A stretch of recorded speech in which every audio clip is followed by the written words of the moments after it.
Hey everybody, I'm working on a new project now where we figure out how to calculate your overhead. And this is a pretty long process, and I'm pretty sure that's why a lot of us haven't really done it before or haven't updated it.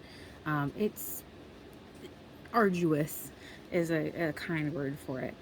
So I have the first steps to getting it figured out that I want to go over today. And honestly, I'm needing to do this for myself right now too. So this is really good timing.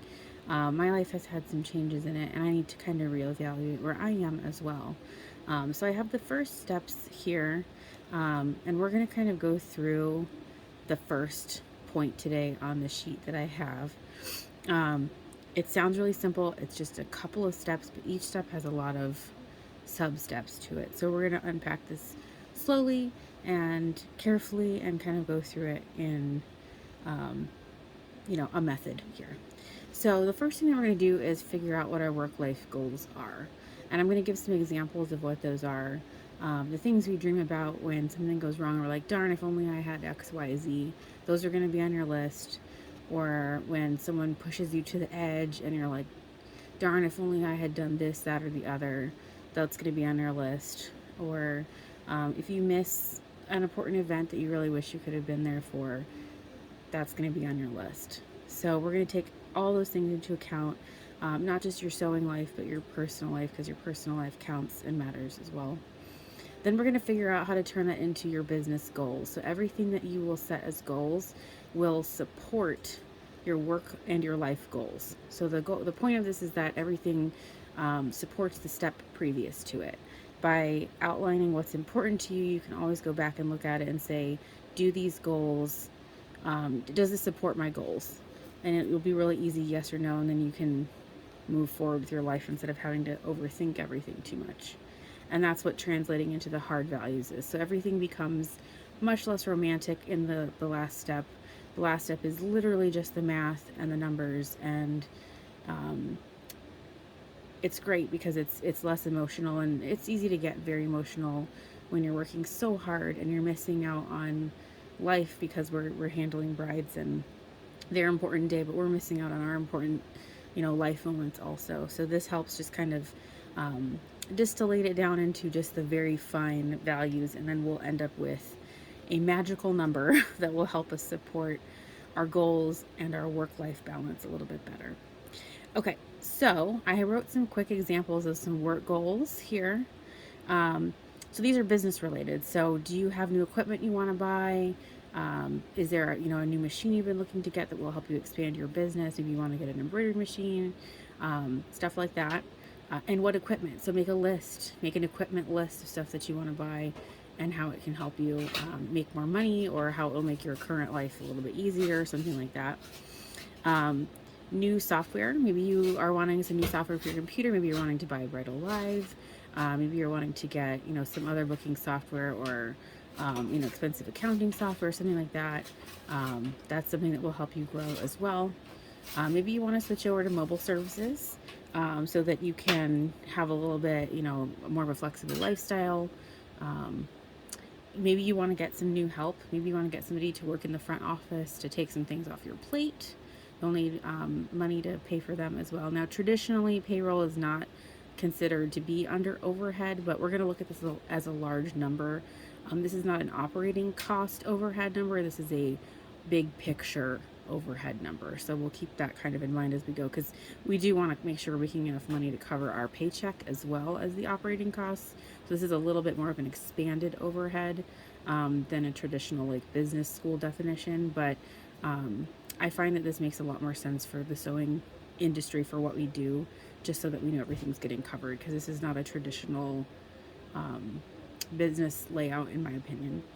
And then maybe one of your last work goals is to stop certain services. Maybe you don't want to hem pants anymore, or maybe you only want to do work for ladies. You want to do all the formals, no males, or maybe you want to switch over and you want to expand and add, jackets and coats and all the things.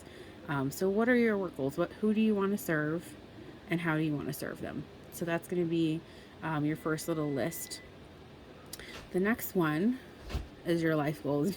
And my examples are slim because honestly, I even need to think really hard on this, because I've never focused too hard on what I want my life to look like and what my goals are personally. I've always kind of been one of those workaholic people, which is not a great thing to do, but um, it's really hard to picture what you want your life to look like, isn't it?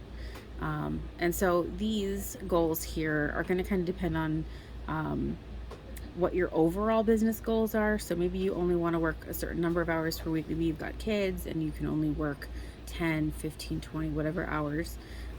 That's going to be really helpful for later when we're actually calculating things, because you'll be like, okay, I've got a premium of hours and this is what I want to make. So the math is a little bit more cut and dried. Maybe you want to actually have some weekends off, or maybe you only want to work with people on weekends only. So schedule. What's your ideal schedule look like? What does your day look like? Do you want to work 24 hours a day? Do you want to work in the afternoons only? Do you want to work Saturdays with 12 fittings? Do you want to work Mondays? Don't call me, don't talk to me, I'm sewing all day. What does your schedule look like? And that's super important, because that's going to help us figure out what your actual, sewing time and your actual fitting time will be. Again, so we can calculate how much money you'll be able to actually pull in for yourself. And then vacation time. I haven't had a vacation in about a million years. So yeah, what do you want your vacations like? Do you want to take one day off a month that's just for you with no working? Do you want to take a week off every 2 months? Do you want to take a month off every year? That's gonna again help us calculate overall. If you're having a goal of specific hours or a dollar amount you want to hit every month or every year, that will be stuff that will be helpful to have defined. If you want to work every last minute of every last day, that's great, but let's put a cap on it a little bit so that it's a little more calculable for yourself, so that you know if you're making money. It's okay to work a lot of hours or a few hours. You just want to make sure that your math makes sense and that you can actually do the math on it. Otherwise, there's really not a point to it, because you won't ever know how much money you made or how long you worked, and you're just tired for no reason. So don't do that to yourself either. Okay, so now let's talk about the different styles. This is going to help you figure out what your overall business goals are based on who you are as a seamstress or where you're at in your sewing life. So, and it made me laugh. This is kind of like one of those quizzes in a magazine. What kind of date are you?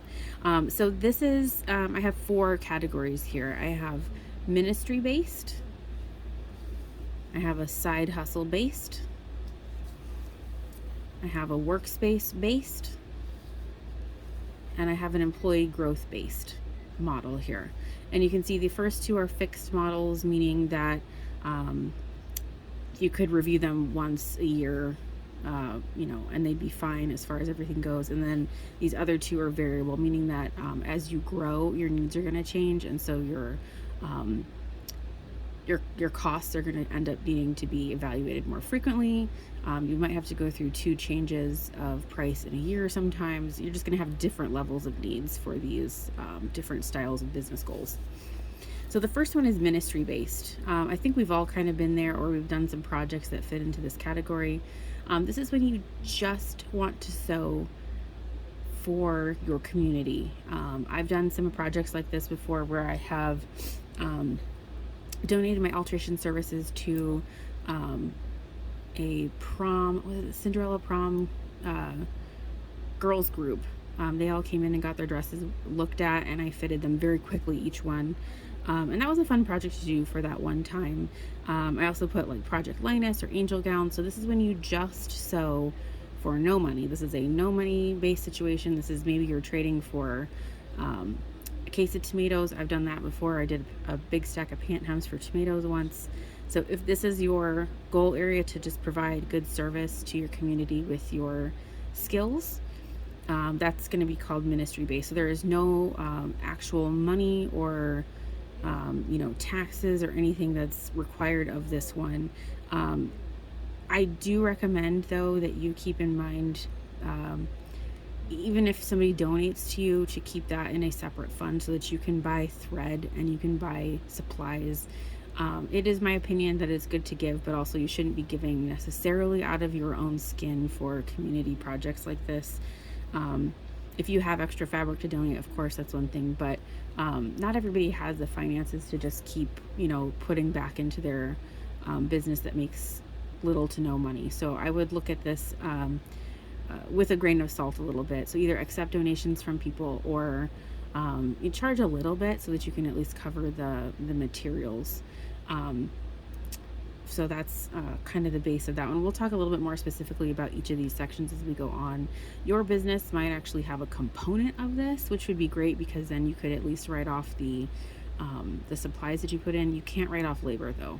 So I would do maybe 1 or 2 projects like this a year, but not go crazy with it, because I don't have a lot of time for something like this. But this might be something that has a larger component for your business.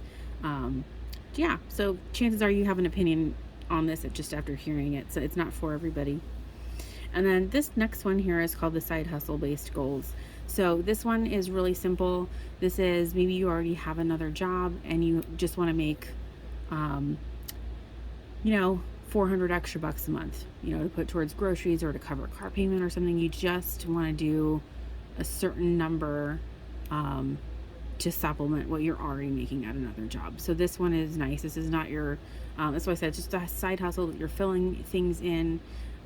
With each of these, I do recommend that you do your taxes properly so that you can see if you're growing, because your side hustle business very well could turn into a full on situation, and you might need it to at some point in your life. You might fall into a position where you have to leave your job and you need to grow this into a business quickly. So I would at least keep track of what you're making, or like how many projects or what types of projects you're doing, even if it's just a side hustle, because you can grow it into a business. Your business can be fluid like that, which is excellent, because then it can serve you when you need it to. So the math on this one will be a little bit easier, because like I said, if you just want to choose a number, I need to make 100 extra bucks a month, ta-da, you can figure out how many hours you want to work, and then what project will fill that in really quickly. So that's a nice fluid one. Also, again, you can see why those are considered fixed models. Those have really clear start and stop points, or beginning and ending points, whereas these next two have a little bit more of a long game plan. Okay, so now we're going to be on the workspace based goals. So this is for anybody that wants to kind of next level their business, as far as maybe you want to have rent outside your house, or if you want to build a she shed, you actually have equipment you want to service and maintain. You want to get a little bit of insurance maybe, so that your business can be covered in the event of a loss, or you want to start having fittings at your home or on your property, stuff like that. So that way you make enough money to cover all of these needs that you might start incurring once you have these goals in your plan. And as you can see, you can kind of blend some of these together. Your side hustle could be somewhere in between this one and the last two. So you could have a little bit of both of these. You could have a hefty side hustle that you do a little bit of this stuff with. It's not a hard and fast rule. I just kind of separated them so we could talk about them a little bit more in detail. This one definitely has a little bit more of a business footprint to it. So you'll definitely want to keep track of all of your income, your expenses, because this is definitely one where you can grow your business further from here, and just get more things covered. Again, you don't want to be coming out of your own pocket, your personal family's money, to make your business work. This should be all from your customers' work. Nothing should be coming from you, if that makes any sense. And then this last one here, this is like, I don't want to use a different phrase. I was going to say balls to the wall, and I already said it. So there we go. Balls to the wall. It's an aviation term. So it's when you go full throttle all the way forward. You're wanting to get an employee. You want to have rent. Basically, you're wanting to cover all of these extra. So you're wanting to basically do everything all in this goal set. So you're wanting to have payroll to cover employees, new equipment, maintenance, maybe some marketing, along with the insurance, the electricity, the rent, all that stuff. So this is actual working capital that you can use to grow your business. So this one is the heftiest. This is maybe you want to start adding a component of sales to your business. You want to have dresses. You want to have full-on try-on rooms. You want to have, other products in your store maybe that are bridal related, stuff like that. So this is some depth. You want to have some different depth. And like I said, these all could be at different times in your life with the same business. You can kind of change your business as you need it to, with seasons in your life. I've been running my business for many, many years, and I've been through almost all these different stages with my business. By reviewing it every year and seeing what I need my business to do for me and then what I need to do for my business. So this kind of just keeps me up to date with where I am with life and where my business is and how I can serve my customers and who I want my customers to be, so that I have a clear goal as to what I'm doing. So the next step is a lot harder. We're going to do that in a separate video. I'm actually going to write out my goals. So we'll use my actual goals, life and work goals, to run through the next stage, which is to define these. So we're actually going to write down a full list of both of these sections, so work and life goals. And then right now I'm not here right now, so I'm not at a high rate of growth. Right now I'm kind of in between these two, because I do work at, I have some bridal shops that I do some work for. I'm a little heavier on this side than on the side hustle. So I make a little bit too much money to call it a side hustle anymore. But I'm a little bit more here in the workspace based goals. So mine will look a little bit like this, but I have written out the plans for each of them so that we can kind of go through them. I'm not sure if I want to do a separate video on each one, or if I want to do them all in one video. Maybe you guys can let me know what your thoughts are, if you want to see them all together, or if you want me to make a separate one on each one. Frankly, there's enough to talk about that I could make a whole video about each type of goal set and how to kind of write a business plan and figure out the overhead for each one. If you're interested, let me know. And yes, there can be a business plan for a business that makes no money. That's a thing. 501c3 is definitely, like, nonprofits exist for that reason, and they still need business models because they get investors. So you still need to have a plan so that people who want to back you know what you're doing with the money that they've given you. Okay, well, now that I've gone over all of this, let me know in the comments if you guys have any questions for anything. This does seem like a really long way to figure out your overhead, but you know what? You do it once a year, get a nice warm beverage, and sit down and think about your life and your business and where you want to go with everything. Take the time. It's a lot of work, but you know what? We already do a lot of work. What's one more little bit, and it'll help us all go in the right direction. So that we're not just spinning our wheels constantly. I think this last year, 2 years, has really put us all for a loop. And it sounds like we're all ready for some new boundaries and some healthy interactions with our customers, saying no when we mean it, saying yes when we mean it, and just kind of getting our brains back onto one nice page. Sounds really good right about now, doesn't it? Phew. Alrighty, guys. Well, thank you so much for listening. I'm ready to answer questions if you have anything. You guys have a great night or great day. Talk soon.